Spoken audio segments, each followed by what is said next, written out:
Alright, so here is my new dart gun.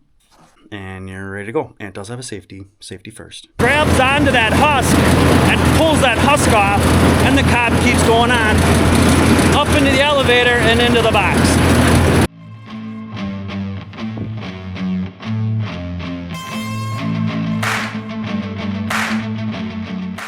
Good morning. Welcome back to Ohrmundt Simmentals. Alright, where did we leave off from yesterday, from our last video? Well, last week did not end on a good note. It was doing okay. We were doing good. We're in a good place. EL50, the one that aborted last fall, or last winter actually, last December, yeah, she aborted again. Very, very odd. Dad happened to see our vet last night because they were at their house for trick-or-treating. She also thought it was very odd because she said, we're doing all the right things, we're giving all the right shots, we're doing everything the right way. Because we review this with her every year. We go over this stuff with her. That's usually what we do. A preg check is she wants to know what vaccines we're giving, when we give it, and then we review like what we're doing in the springtime and all that kind of stuff. So she said sometimes it could just be the animal, and in this case it might just be the animal. So unfortunately EL50, she is a Bruno daughter, is gonna go bye-bye. The biggest concern we have right now is anybody gonna follow suit, because last year, I don't know, I can't remember who was first, whether it was Barb was first or 50 was first, but then literally the next day or 2 days later, the other one aborted. Yeah, Barb's probably in third trimester now because of when we bred her, and I'm gonna have to double check. Actually, I'll double check that right now. Hold on.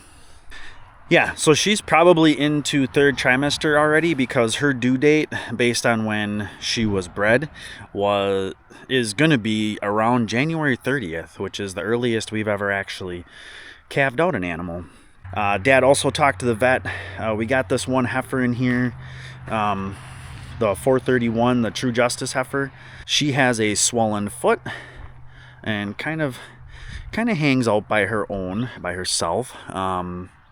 But Dad talked to the vet, and we're going to get some meds this afternoon, and then we're going to dart her. And the only reason we're going to use the dart gun is because we don't want to bring these guys in for another round of shots until next weekend. So to go through the stress of sorting her out, bringing her in, running her through the chute a second time, or a third time, an additional time, we'll just dart her. She'll get spooked for about 30 seconds, and she'll be on her merry way. And then hopefully by the time they come in next weekend for second round of shots, she'll be on her road to recovery. So that's kind of the method of the madness on that one. On the list for this weekend, though, we have a few things that we want to try and at least get going. And the big thing is picking. All right, time to flip the elevator around. Yeah, so we just let that front drag. Sometimes we'll put a board underneath it, but it's just on grass. It's not super huge deal. We just need to get access to this end, which we now have. Now, we don't have a full hitch on there like this, but that's still a lot nicer to do it with the bucking plate. And it's not like it's gonna go anywhere. And all we're doing is literally just turning it around. Dad was also telling me he was trying to remember how old this thing was, because he said he remembers him and Grandpa putting this thing together on the barn floor. He said it came in 8-foot sections. You can kind of see the bottom and then the side rivets and stuff. So he said they can't remember if they picked it up or it got delivered, but it came in 8-foot sections and they put it all together on the barn floor. So trying to remember exactly when they got that. He's like, it was in his teens sometime. So this guy's 60 some years old, and honestly it still works pretty damn decent. I mean, it's all galvanized sheet metal. It's not like it's rusting, but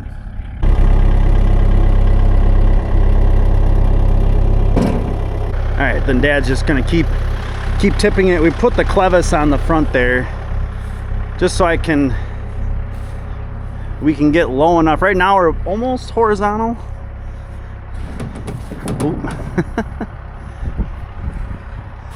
And then we just need to find out if I can get in here. Yeah. So height wise we have this pretty close, but Dad wants to get it over and a little bit more like this instead of right here. Just looking at how our angles are to pull up and pull away and all that stuff. Just had to run up the road to the vet. She was home and had our drugs for us. We're going to use a form of Draxxin. It's the generic name, but it's Draxxin, which is a nice, long-lasting, very good antibiotic that sometimes you use that in pneumonia. We've had good success in the past with that.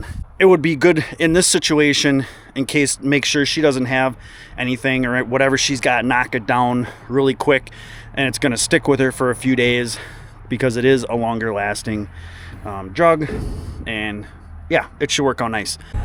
All right, we've got the drill cleaned out, hooked up, and we're going to run it in the barn right away. So it is out of our hair and officially put away for the winter.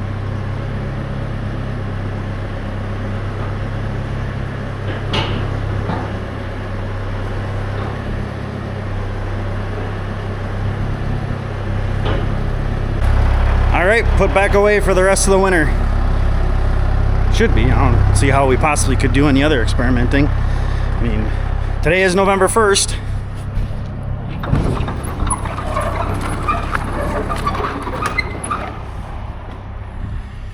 But that's a nice piece of equipment to get put away. And then we'll start chipping away at the other stuff, like the chopping boxes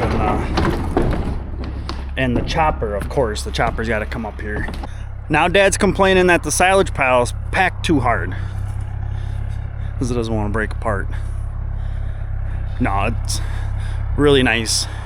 This stuff is looking good. I'm right now pretty darn happy because there's a lot of feed there for us. All right, so here is my new dart gun. So one thing we have to do is select the right needle. The pack that I bought came with an assorted bunch of different needles, and there's different sizes to them. Some of them are just like practice darts, like these guys. These are just practice darts. They're not like actual needles. So skip out that one. I have about 7 cc's I need to administer. So, oh, perfect. 7 cc's. Alright, so these are the guys that I need.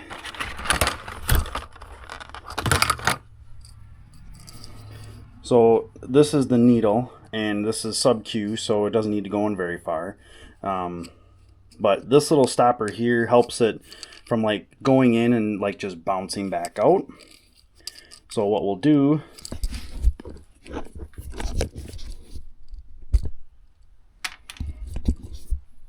is we'll take our real thin little needle here and we'll actually stick it into this needle because it's quite a bit bigger. All right, so here's our dart ready to go. I do put a little bit of Vaseline right on the tip. I had seen a couple of videos where guys do that just in case something is bumped or jostled around or something. Helps keep the stuff in there while you're kind of loading it and all that other good stuff. So this basically operates just like a little air pellet gun or BB gun. You just pump it up. It's a breech load, so it loads in the back. So you just put the dart in here, and then we just bring that up in there, close that down after it's pumped up, and you're ready to go. And it does have a safety first.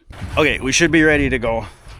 Like I said, this isn't super hard. It's actually really nice. This is, I'll leave a link in the description for the pack that I got. It's been a little while since I've been on Pneu-Dart's site, but I just wanted something really basic, and this is all plastic, except for obviously the metal parts.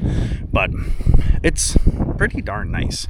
And it's simple. And for us, it's just kind of in emergency cases. And this is just a lower stress option for this animal in these circumstances. And we did just bed these guys yesterday, and she is standing right here. So it's not like I should miss.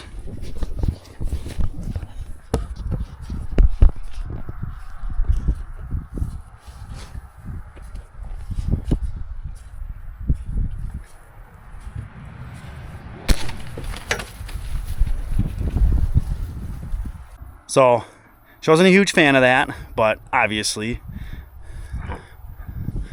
I probably could have toned it down a couple of pumps, but I didn't think I was going to get that close to her. So that'll hang in there for a minute or two, and honestly that's a good thing, because then you know that the drug is getting in all the way. But I also don't mind her being in the yard, so when it drops off I can go get it. And that was kind of part of the plan. She gets 5 minutes of kind of what the hell's going on, stress, all that kind of stuff, and now she deals with the drug. If we would have done it the other way, it would have been at least a 20-30 minute ordeal, running her through the chute, and extra time. Yes, the chute is right here, but trying to sort her out from the rest of the crew, and then run her through the chute, bring her back out, a lot of commotion, just 3 times the stress. Here, she's up against the fence back there. That's the only time we've had to use the Pneu-Dart this year. It's just really good to have it as an option. So yeah, I'm really glad we have one. I don't want to have to use it. If we would have gone 2 or 3 years without using it, but it's the 1 or 2 times you need it and you got it, and the thing will last me forever. So I bought it more for when we're out grazing. Like right now, if a cow is lame, has a very swollen foot, something like that, and isn't getting any better, it would be way easier for us, even if they're just right out there by the feeders, just to go out and give them a shot with the Pneu-Dart, than it would be to try and bring them through the calves, bring them through the long pen into the barn, a 45-hour ordeal,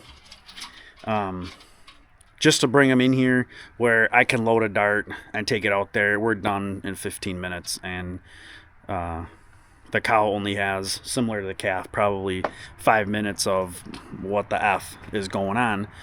Good morning. All right. It is a little chilly out here. I had to opt for not my deep winter jacket, but kind of my intermediate jacket. And it is stupid daylight savings time, so we fell back this morning. I don't know. I want, because now we're on standard time, I want daylight saving time. Personally, I'd rather have, if we were going to switch, I'd rather have more light at the end of the day versus the morning. Personal opinion. I know that's always, every time it happens, it's always a debate. We should go to one and stick with it. Very true. If we were on standard time, the whole month of September and October, like, it would be dark at like 5 o'clock. It doesn't work for people who do most of their farm activities after they have a day job. So, I don't know. I'd rather stay on daylight savings time, have it a little darker, a little later in the morning. I know that might cause some issues for kids getting on the bus, but I don't know. Anybody ever heard of a flashlight? So, but my first thing I wanted to do is I wanted to come out and check on our girl here, and we're going to have to bed again. We actually were talking about cleaning, but we want to start picking. This is the girl we darted yesterday afternoon, and actually the dart is right here, which is awesome.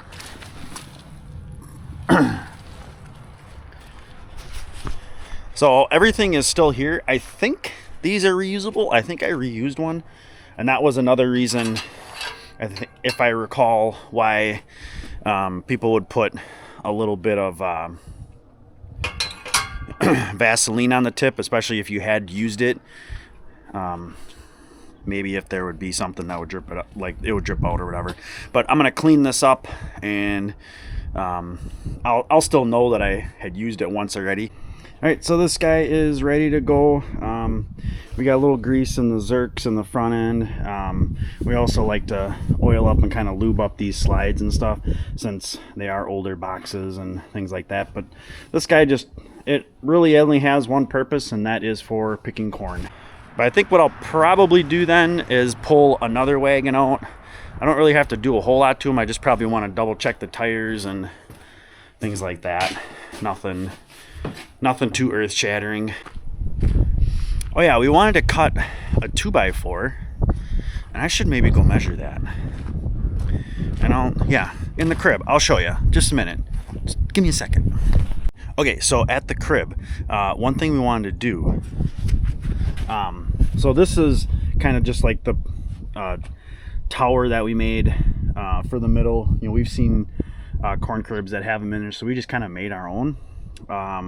But keeping it in the middle has been a little bit of a struggle. Honestly, the best idea we came up with were these ropes, and we'll tighten those ropes up.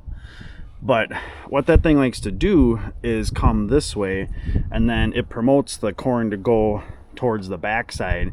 So what we want to do is put a board in that'll kind of hook in this frame here, and then it'll go up and keep that thing pushed that way. So I want to grab a measurement for that. But once this stuff gets in the crib, it actually dries out really fast. I will say that is one nice thing about the cob corn. You can pick it a little bit wet. It'll spend a couple weeks in here, and like today, it's cool, but it's breezy, and it'll dry out a little bit. And then if it's still a little bit wet, honestly, in about 3 weeks, it can be frozen hard as a rock, so it don't really matter. All right, we're gonna run a load of corn. With the amount of corn, probably, yeah. Okay, so I think the corn will be okay, but there is definitely deer and coon damage this year, and honestly, more than we've ever noticed. But yeah, if you've never been with us to pick corn, this is a new idea. What, 325 or 327? Part of it's 325, part of it's 327, I believe. This is a narrow row, 30-inch picker. So it's got 2 rows, and it's a 12-bed husking bed. A 12-row husking bed, is that what they call it?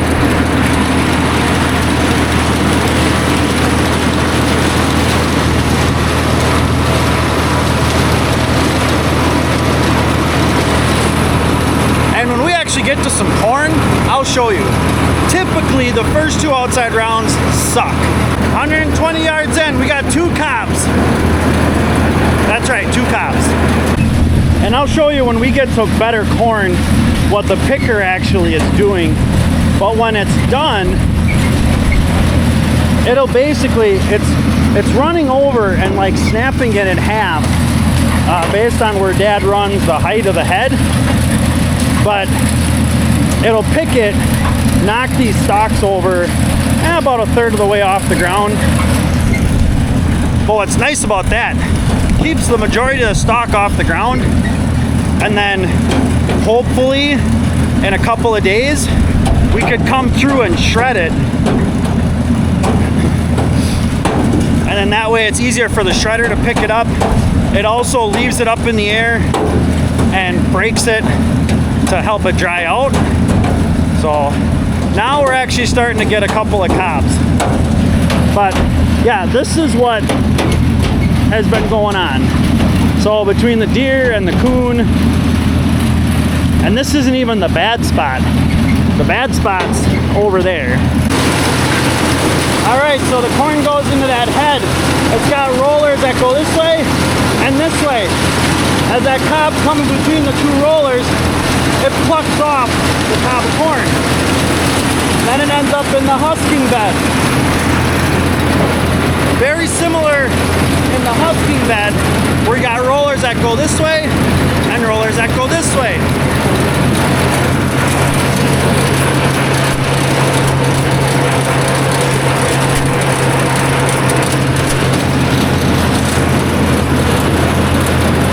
And as that corn kind of gets rolled around on that bed, there's little teeth on there, grabs onto that husk and pulls that husk off, and the cob keeps going on up into the elevator and into the box. That's how an old picker works. You can get a shelling attachment for these guys where it would do the same exact thing, except it would actually take the corn off the cob like a combine. It'd be like having a little 2-row pull type combine. But oh man, I think it's even getting worse. There's literally probably a half an acre in here. I mean, it goes in about 30 yards and it is flat. I mean, maybe a bear was in there, not sure. I mean, the last time I walked in there, yeah, like right here, this is all matted down. Dad also has a little rope that he can pull that'll shut off the conveyor to kick them into the gravity box. For when you go around these corners, that spout tips off to the side, and then he just kicked it back on. It'll fill the husking bed, yeah, and the bottom of the elevator, but it's better than the elevator kicking the corn out and past and not even making it in the box. So, old technology still works good.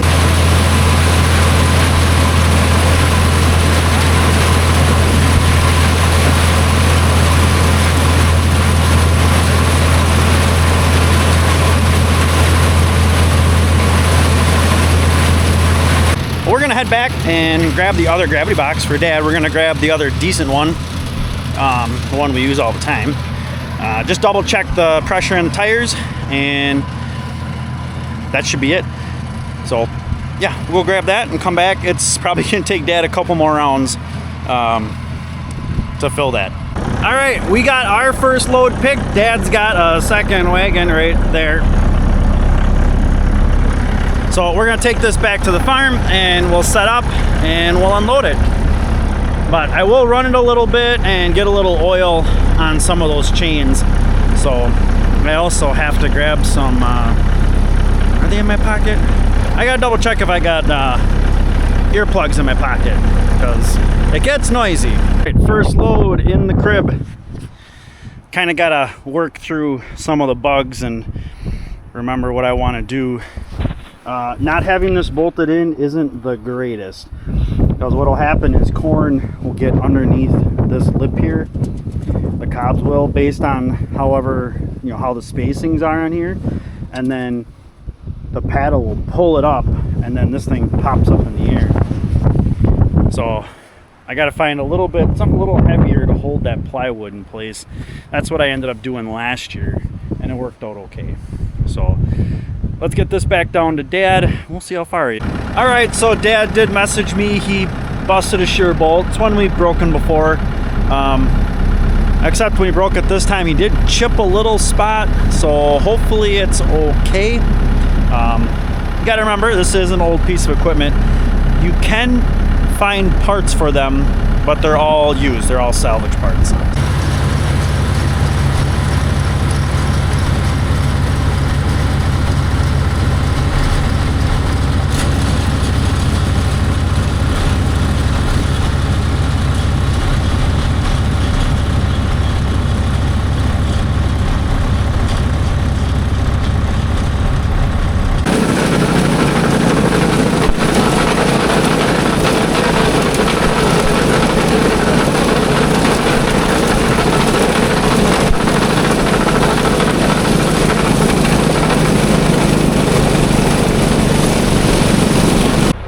All right, we got our second load unloaded. So not too bad. Went and watched just a little bit of the Packer game today. Of course, that didn't go over very well. But that also puts us right at feeding time, which is fine. We kind of already knew that. But Dad's gonna take this wagon down when he goes home, and he'll drop that off. So he'll have 2 wagons ready for him for tomorrow. And then he'll be picking 2 or 3 loads tomorrow.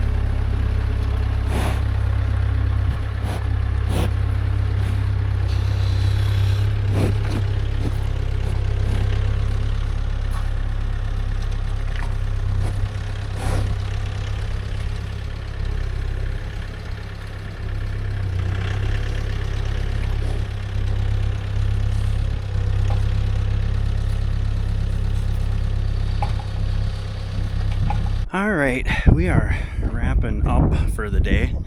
So this will be another one of a couple little gripes again. Right now, you could still be working for, in daylight for like another half hour, 45 minutes. But unfortunately, it's only like 4:30 according to the clock. So if this was yesterday, it'd be 5:30. So yeah, don't worry, you'll hear it a couple more times. But that's just my little pet peeve, but whatever. All right, so we were able to get a pretty decent amount of stuff done this weekend. It was nice to see my sister and her family. That was awesome. And then also be able to actually get a few loads of corn picked. It's going to take a few more rounds than normal. We are actually into decent corn, but that one area just is so big, it's probably every lap is only like a half a lap when you're in that area. It is Sunday, it is the end of the day, so we're coming to the end of the video. I hope you guys had a great weekend. Hope you have a great week coming up. On your way out, smash that like button, help support the channel. Of course, if you got any questions, please leave them in the comments. And of course, don't forget to subscribe. We're still trying to get 2,000 subs. Whenever we get there with your help and every subscriber. It's totally free. Just subscribe, follow along for more. We'd love to have you guys back. And of course, thanks for coming along.